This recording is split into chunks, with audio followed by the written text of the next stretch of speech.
저는 그 두 가지로 좀 답변을 드리고 싶은데요. 네. 먼저 한 1억 정도를 포트폴리오 투자로 그리고 내가 이 투자라고 하는 것에다가 시간적으로 좀 많이 쏟으실 수 있는 여유가 있으신 분들이라면 저희 같은 경우에는 지금 채권 비중을 한 40% 정도 그리고 얼마 전까지는 주식이 40%였는데 아마 이제 오늘 FOMC 이후로 주식 비중을 좀 줄여 드셔야 될 것 같아요. 그리고 골드하고 현금 정도를 그러니까 채권 40 그리고 뭐 주식 같은 경우는 한 30 그리고 골드 10 그리고 현금 한 20 정도 가져가시면서 이 주식 자산을 탄력적으로 좀 운영하시는 것이 괜찮을 것 같다라는 판단이고요. 이제 말씀 중에 SB 파산, 은행 시스템 위기론 이런 걸 좀 언급해 주셨는데 네.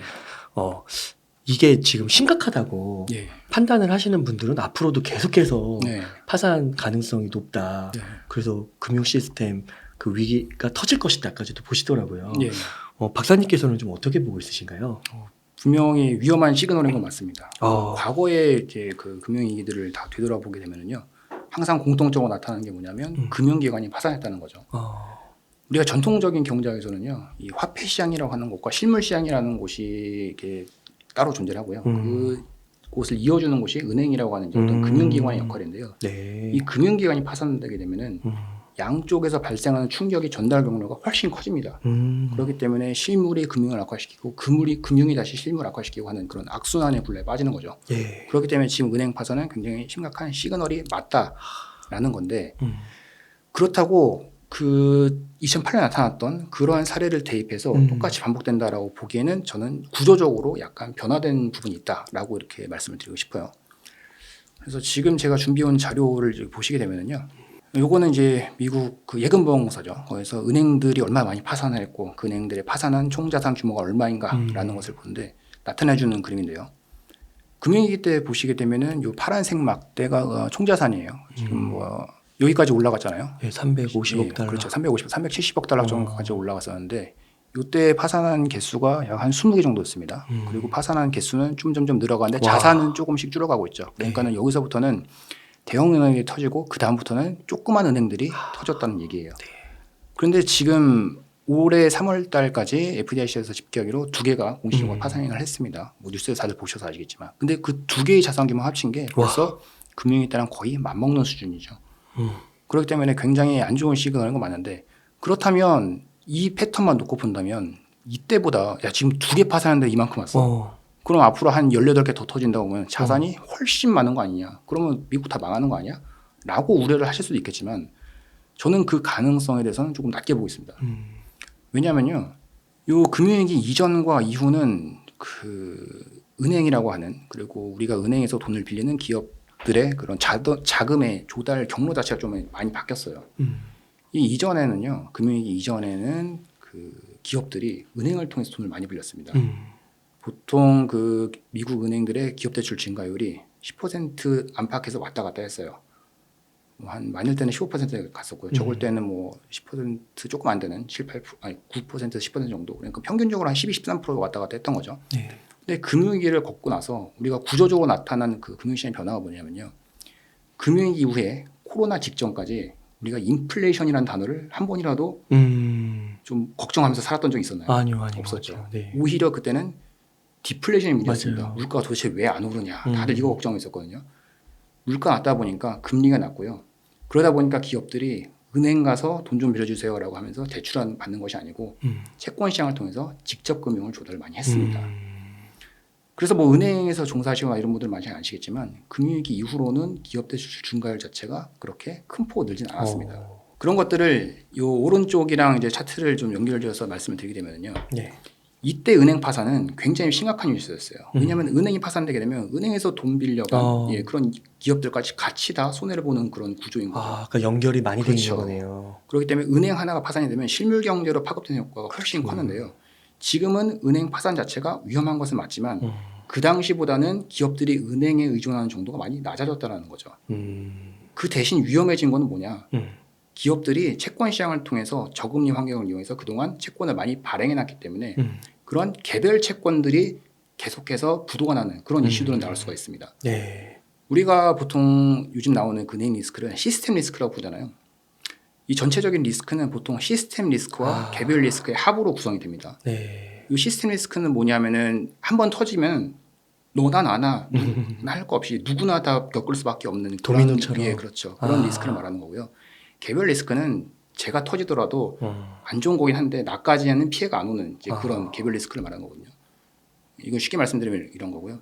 그런데 이 당시에 은행이 터진 건 시스템 리스크로 바로 직결이 됐다. 그런데 지금 은행이 터지는 것은 시스템 리스크로 직결이 된다기보다는 앞으로 개별 기업들이 리스크가 터지는 쪽으로 이행이 될 가능성이 높다라는 거죠. 네. 왜냐하면 채권 금리가 옛날에 대해서 이렇게 저금리 시대에 그 채권 발행을 했던 것들이 지금 금리가 막 높아지니까 이미 채권 자산은 다 평가 손실이 나 있을 겁니다. 그래서 그런 자산들을 다시 매각하려고 한다면 그런 것들이 금융시장에 불안요인을 작용할 수가 있겠고요. 네. 그 중에 위험한 것 중 하나 보고 있는 게 뭐 이런 거죠. 미국 레버리지um 같은 거 이런 것들인데 이건 이제 S&P에서 만든 자료인데요.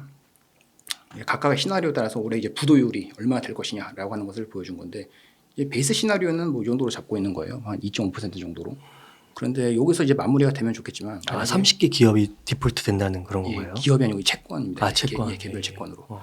그렇기 때문에 이거는 이제 채권 이제 개수이기 때문에요. 그 만약에 금액으로 환산하게 되면 훨씬 더 큰 충격이 올 수 있겠고요. 만약에 그 오늘 연준이 말했던 것처럼 연준의 시각이 정말 맞아서 금리를 인하까지는 할 필요가 없는 즉 뭐 인상은 아니지만 그래도 인하도 할 필요가 없는 지금 미국 기준금리 상단 기준으로 한 5%에서 쭉 유지가 된다고 놓고 본다면 이쪽으로 갈 가능성도 충분히 열리는 거죠. 그럼 이 채권들이 터질 때마다 분명히 시장에는 계속해서 노이즈가 커지면서 이제 미국 경제 좀 있으면 망할 거다. 엄청나게 큰 게 와서 다 망할 거다라는 게 뉴스들이 공포심을 막 조장을 하겠죠. 하지만 이때 개별 채권들이 터지는 리스크는 시스템 리스크가 아니라 개별 리스크라는 겁니다. 그렇기 때문에 이런 시그널들이 나타나기 시작하면은 국채 금리는 굉장히 밑으로 내려가 있을 거고요. 반면에 하이힐드 같은 그런 이제 고금리를 제공하는 그런 금리들은 채권의 금리들은 올라가 있을 겁니다. 바로 저는 그때가 앞서 말씀드렸던 이 주식이라고 하는 꽃을 따기 위해서 씨를 뿌려 하는 그 타이밍이 여기다라고 이렇게 말씀드리는 거죠. 그 채권의 금리가 거의 저점에 다가갔을 그렇죠. 때. 예. 그때. 그러니까 정확히 말씀드리면 국채 금리가 국채 저점에 금리가. 다가갔을 때. 그때가 주식으로 넘어갈 딱 단계라고 예. 보시는 거군요. 그렇군요. 그러면은 이런 위험성은 없을까요? 아까 그 시스템 리스크랑 개별적인 리스크랑 이렇게 분리돼서 말씀해 주셨잖아요. 예. 이런 게 이제 좀 뭉치면 예. 시스템 리스크만큼 큰 네. 위기를 가져다주는 그런 가능성은 혹시 있을까요? 충분히 있죠. 그런 경우는 어떤 경우냐면요. 개별 채권의 리스크 파산을 하는 그런 이제 건수들이 정말 시기적으로 정말 딱 그 운이 정말 안 좋게 큰 금액들이 뭉치는 시기가 분명히 있을 겁니다. 제가 아직 그 미시적인 데이터까지는 지금 집계하는 중이라서 아직 확인을 못 했는데요.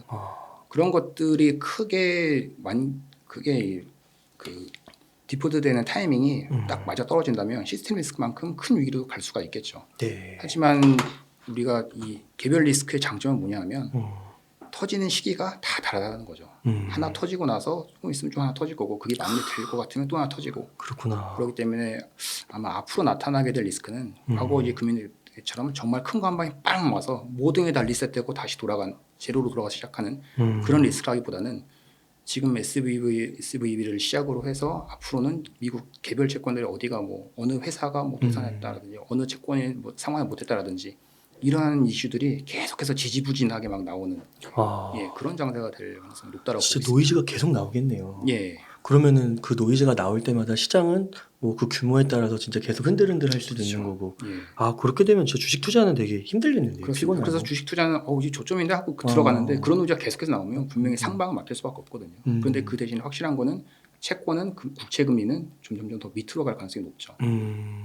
그렇기 그렇구나. 때문에 지금 이런 시점에서 채권 같은 경우에는 금리가 올라올 때마다 조금씩 사시는 게 맞고 국채 금리가 제 생각에는 미국 10년물 기준으로 놓고 볼 때 그래도 한 2%대에 진입을 하게 된다면 그때는 아마 미국 채권 금리의 이제 저점의 가능성을 굉장히 높게 보고 있어서 그럴 때 아마 이제 주식을 들어가시게 되면은 좀 낫지 않을까 그런 생각을 하고 있습니다. 그 서브프라임 때요. 네. 2008년 3월에 베어스턴스 터진 다음에 예. 그 다음에 주가가 올랐다고 그러더라고요. 오히려 그거 예, 잘 예. 봉합시켜가지고 네. 그 다음에 2008년 가을쯤 돼서 네. 이제 거기서 이제 리먼 브라더스랑 뭐 이렇게 큰 그 은행들 터지면서 예. 이제 그때 이제 거의 주가가 엄청 빠졌다고 하는데 예. 그 시기를 보면 그래도 한 6개월 이렇게 이상 지속된 거잖아요. 예. 그러면 이번에도 이렇게 지지부진한 노이즈가 네. 한 6개월 이상 이렇게 이어질 것이다. 그렇게 네. 예상은 충분히 해볼 수 있는 걸까요? 그렇죠. 일단 과거 패턴적으로 대입해 보면 그렇고요. 그리고 이번에는 요 채권 발행들이 어느 날 뭐 동시에 다 같이 하는 것들이 아니잖아요. 계속해서 있었던 것들이 하나씩 터지는 시기가 온다라고 한다면 사실 그 노이즈가 지지부진하게 가는 그 시기가 조금 저는 장기화될 것 같아요. 장기화된다. 물론 그 전에 굉장히 그런 터졌던 채권 하나가 굉장히 큰 채권이라서 또는 큰 산업, 큰 기업이라서 그런 것들이 미국 경제를 굉장히 더 안 좋게 만드는 그런 상황인다면 미국이 연준이 뭐 금리를 낮출 가능성 좀 있고요. 그렇게 된다면 이제 다른 그 채권들이 좀 살아나면서 이 노이즈가 금방 봉합이 될 수 있는데 만약에 그렇지 않고 연준에서 지금 얘기하고 있는 베이스 시나리오인 그냥 연착륙 정도를 가정한 상태에서 기준금리가 지금 5% 수준에서 쭉 간다고 한다면 이런 노이즈 자체는 조금 오랫동안 시장을 괴롭힐 것 같다는 생각이 듭니다. 아, 그렇군요. 그럼 박사님 있잖아요. 예. 그 주식 투자를 할 때 네. 그 거실을 네. 볼 필요가 없다라고 얘기하시는 분들 있잖아요. 좀 극단적으로 말하면 그런 거에는 그렇죠. 좀 어떻게 생각하세요? 거시하는 사람으로서 마음이 참 아픈데요. 아예 볼 필요 없다라기보다는 아무래도 그 특성이 그 주식을 하시는 분들은 그런 말씀하시는 분들이 코스피 ETF에다가 투자를 하실 것 같지는 않아요. 그런 분들은 대부분 개별 종목이라든지 개별로. 그런 것에 좀 집중하시다 보니까 아무래도 그런 정말 종목 자체가 괜찮으면 매크로를 역행해서 가는 경우도 충분히 많이 있습니다. 2차 전지 같이. 그렇죠. 아, 그런데 뭐 그런 일부 섹터나 종목을 제외하고 나서는 말씀드렸던 것처럼 크게 큰 관점에서 이 그림을 보시게 되면 전체적인 이런 경기 흐름에서 그 인덱스라고 하는 큰 가격 변수는 좀 자유롭게 힘듭니다. 그렇기 때문에 저는 이런 말씀을 드리고 싶은 게 시장이 좋고 그럴 때는 매크로 조금 들 보셔도 상관없어요. 그런데 요즘처럼 이제 저희 같은 매크로하는 사람들이 언론에 많이 등장하기 시작하면 항상 그 특징이 있거든요. 매크로는 안 좋을 때만 사람들이 봅니다. 그렇기 때문에 그런 거구나. 이럴 때는 매크로를 좀 보실 필요가 있는 거죠. 그래서 지금은 주식은 조금 이르고 채권을 네. 그래도 좀 노려볼 만한 타이밍이고 네. 혹시 네. 그 은행 시스템 위기가 부각되면서 네. 골드, 예. 금하고 비트코인도 막 가격이 오르더라고요. 네. 그 투자는 어떻게 생각하세요? 코인도 올랐나요? 비트코인도 예. 많이 오르더라고요. 거의 뭐 저점 대비 42%? 예. 코인은 사실 솔직히 말씀드리면 코인은 잘 모르겠어요. 제가 깊이 쳐다본 적 없어서 잘 모르겠고요. 금 같은 경우는 정말 이제 침체가 나타나게 되면은 초고의 안전자산이라고 볼 수 있기 때문에 금으로 쏠리는 건 이제 당연한 거죠. 그리고 네. 기본적으로 금하고 달러는 이제 그 반대 패턴을 보이기 때문에요. 지금 뭐 위기가 터지게 되면 물론 달러가 이제 강세로 갈 가능성이 높습니다만 지금 어제 오늘 패턴을 놓고 보게 되면 미국의 이제 금리가 동결 또는 인하로 갈 것이다라는 그런 시장 기기대 때문에 시장 금리가 내려오고 달러를 같이 끌고 내려오고 있습니다. 그래서 이런 환경에서는 금이 조금 각광을 받을 수가 있겠죠. 그리고 금이라는 것은 뭐 자산 배분의 관점에 있어서 저는 일정 부분 쭉 편입하고 가시는 것도 네. 괜찮은 전략이다라고 그렇게 생각을 하고 있어요. 항상 포트폴리오에 뭐 5%뭐 이런 식으로. 그렇죠. 예. 네, 또 이것도 너무 명쾌했습니다. 네. 박사님. 다음 질문으로 네. 이번에는 이제 물가 좀 얘기 한번 드리고 싶은 게 예. 그 조기 금리 동결 또는 인하가 네. 물론 연내에는 없지만 네. 이제 인상은 이제 확실히 조금 많이 기대가 접어든 네. 것 같고요. 그런 흐름이 나왔는데 그래도 여전히 물가가 5%, 막 6%이 정도는 찍히잖아요. 예. 그 2% 물가 달성률이 원래 목표 아닌가요? 맞습니다. 거기까지는 그러면은 앞으로 좀 순탄하게 갈 수 있을 것이라고 보시나요? 심플하게 답부터 말씀드리면 순탄하지 않을 것이다라는 가능성이 좀 높고요. 네. 지금 순탄하지 않을 거라고 보는 이유는 작년에 미국 물가가 9%셨을 때 있잖아요. 네. 작년 상반기죠. 네. 작년 초부터 상반기까지. 그때 물가 상승률의 기여도를 뜯어보게 되면은요. 공급 측면의 이슈가 훨씬 셌습니다. 유가가 높다 보니까 공급 측면에 생산 비용이 차지하는 그런 기여도가 훨씬 더 컸었다는 거죠. 근데 금리 인상을 막 했잖아요, 작년에. 그러면서 물가 상승률이 9%에서 지금 6%까지 낮아지기는 했는데 상당 부분 아마 연준은 수요 측면의 압력을 줄이기 위해서 금리를 올린 거예요. 왜냐하면 통화 정책이라는 것 자체가 총수요를 조절하기 위한 그런 정책이거든요. 그런데 이 줄어들으라고 하는 총수는 안 줄어들고 오히려 공급만 더 줄었습니다. 네. 왜냐하면 이제 러시아 우크라이나 전쟁도 이제 좀 지지부진해 가면서 그 유가도 좀 많이 돌아왔고요. 그리고 경기가 안 좋다, 안 좋다, 안 좋을 거다라는 뉴스가 계속 나다 보니까 유가도 지금 뭐 60불대까지 내려왔잖아요. 반토막 됐어요. 예, 그러다 보니까 이 공급 기여도가 확 줄었어요. 그러면서 이제 9%에서 지금 6%로 내려온 거다라고 이해를 하시면 되는데 앞으로 더 낮아지려면요 수요 측면 압력이 확 줄어야 됩니다. 서비스는 그렇죠. 이렇죠. 그런데 서비스 물가라든지 이런 것들은 음. 한 번 추세를 타기 시작하면 그 추세 지속성이 훨씬 더 강하고요. 어. 그리고 이런 서비스업하고 직결되는 것이 미국의 이제 고용 시장, 임금 상승률 같은 지표들인데 그런 것들이 아직까지는 깨지지 않고 있다는 거죠.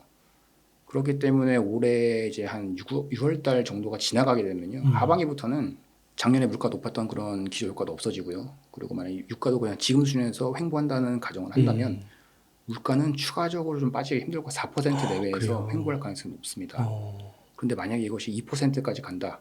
이것이 2%까지 단기간 내에 가려면 말씀드렸던 개별 채권들의 이제 부도라든지 또는 은행 파산이 조금 더 나아지면서 좀 사람들의 소비 심리를 더 많이 위축시켜야 되고요.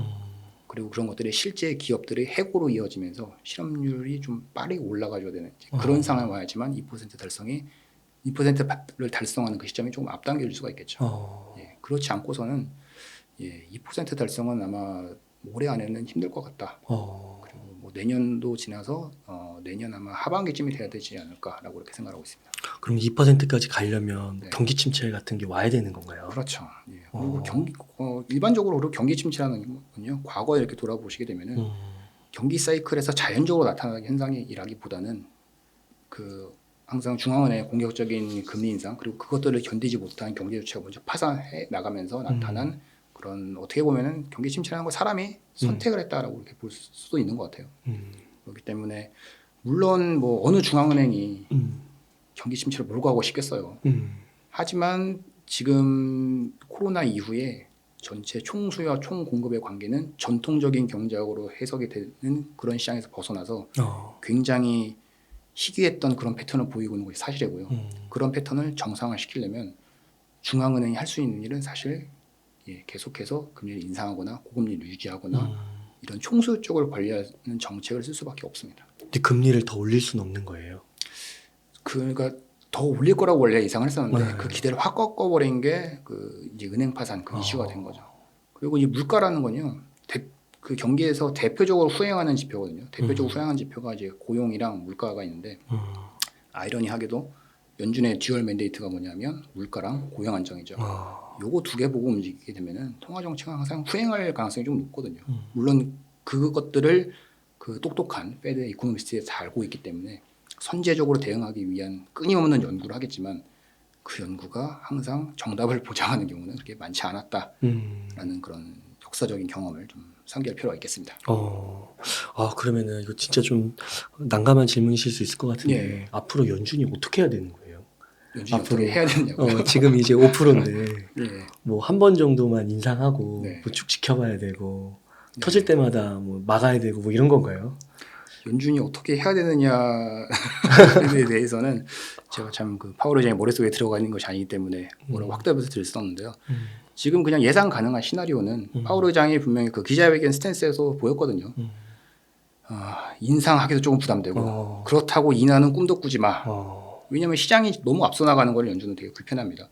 통화정책의 기준금리가 여기 있는데 시장금리가 이미 여기 와 있다라는 것은 통화정책의 효과가 좀 없어지는 거거든요. 반감되는 거기 때문에 그런 것을 차단하기 위해서 분명히 연준은 계속해서 매파적인 스탠스 자체는 취할 것 같고요. 그런데 그렇다고 금리를 올리도 못할 것이고 지금 5%에서 두고 보면서 앞으로 터지는 이슈들이 얼마나 심각할 것인지 그런 것들을 보면서 대응하겠다라고 하는 그런 스탠스를 취할 수밖에 없을 것 같아요. 네.